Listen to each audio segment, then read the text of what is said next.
एक दूर दराज का गांव था जिसका नाम था सुंदरपुर। यह खेतों से घिरा हुआ था। इसकी सड़कें टूटी हुई और कच्ची थी और रात होते ही एक भयानक सन्नाटा छा जाता था, मानो सब कुछ किसी अदृश्य शक्ति के अधीन हो। पिछले कुछ समय से सुंदरपुर के लोग रात में एक एक करके गायब हो रहे थे और कोई नहीं जानता था उन्हें कौन ले जा रहा है। इस वजह से ग्रामीण रात में बाहर निकलने से डरते थे। शहर में रहने वाला रवि अपने पिता की हाल ही में हुई मृत्यु के बाद अपने पुश्तैनी घर और जमीन के कागजात पूरे करने के लिए सुंदरपुर लौटने को मजबूर था। शाम का समय था। आकाश में हल्की धुंध थी। सड़कें लगभग अंधेरी थी। रवि एक ऑटो में बैठा गांव की ओर बढ़ रहा था। ऑटो वाला चुपचाप गाड़ी चला रहा था। भाई, रात में तो काफी सुनसान रहता है यहाँ। साहब, कोशिश करना रात को बाहर मत जाना। रास्ता लंबा और धुंध से भरा हुआ था। रवि ने बाहर झांक कर देखा तो उसे सड़क किनारे खड़े पेड़ों और खेतों के बीच से गुजरती अजीब सी परछाइयां दिखाई दी। हल्की हवा से पेड़ों की शाखाएं जैसे फुसफुसा रही थी। रवि ने खुद से कहा, बस शहर में रहकर ही अच्छा था। ऑटो धीरे धीरे गांव के मुख्य चौक पर पहुंचा। पूरे गांव में सन्नाटा था। कोई दुकान नहीं, कोई आदमी नहीं। चौपाल खाली थी। कुत्ते भौंक रहे थे। भैया, आप जाओ। और ऑटो वाला सर हिलाकर चुपचाप चला गया।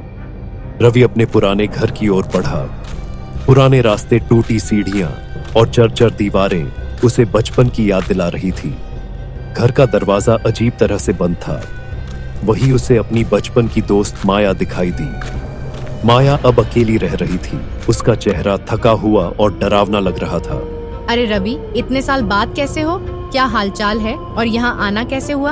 हाँ माया, मैं ठीक हूँ। मैं बस अपनी पुश्तैनी जमीन का कुछ काम पूरा करने आया था। लेकिन यह बताओ, इस गांव में इतना सन्नाटा क्यों है?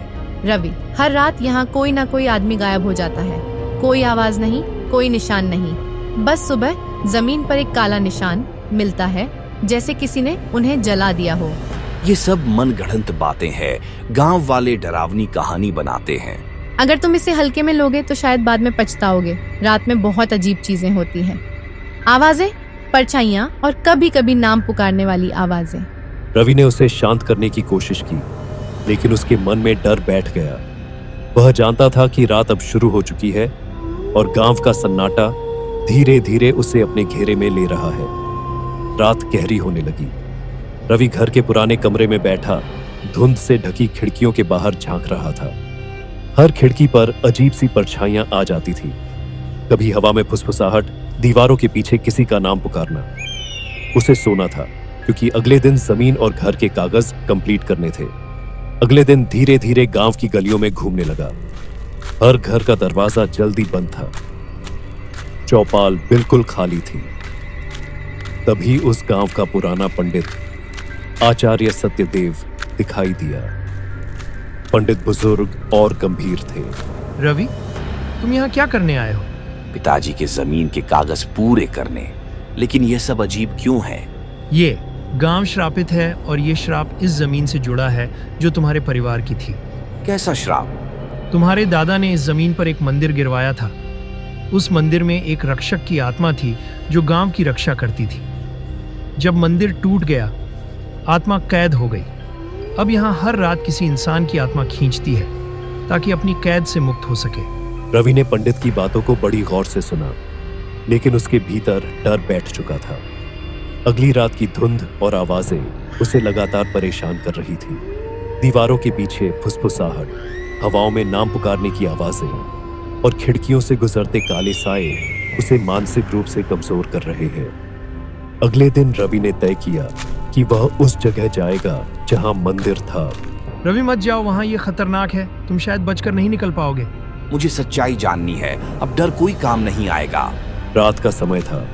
पूरा गांव रवि को रोकने की कोशिश कर रहा था, लेकिन रवि ने हिम्मत दिखाते हुए आगे बढ़ना तय किया। रवि उस जगह पहुंचा जहां चारों तरफ जली हुई मिट्टी, टूटी दीवारें और बीच में एक पुराना बुझा हुआ दिया पड़ा था। रवि ने धीरे से दिया जलाया। जैसे ही लो उठी, जमीन हिलने लगी। हवा में सिसकारियां गूंजने लगी। रवि का मन डर से कांप रहा था। तभी माया वहां पहुंचती है, लेकिन उसका चेहरा बदल चुका था। उसकी आंखों में अब शैतानी शक्ति दिख रही थी। मैं अब तुम्हें नहीं छोड़ूंगी। तुम्हें निगलने के बाद मैं इस शाप से मुक्त हो जाऊंगी। नहीं, मुझे छोड़ दो। लेकिन आसपास धुआं फैल जाता है। धीरे धीरे रवि गायब हो जाता है गांव में। अब केवल सन्नाटा और हवा में हल्की सी सिसकारियां रह जाती है। सुबह गांव में अफवाह फैलती है, रवि भी उस राक्षस के चंगुल में फंस गया। गांव के लोग अब और अधिक डर के साए में जीने लगते हैं। सुंदरपुर की धुंध अब और घनी हो जाती है। सड़कें, पेड़, खेत और पुराना घर, सब कुछ जैसे रवि की कमी को महसूस कर रहा हो। माया अब पूरी तरह शक्ति में गांव में घूमती है। हर रात वो नए शिकार ढूंढती है और कोई नहीं जानता कि अगली रात किसका साया दीवार पर रह जाएगा।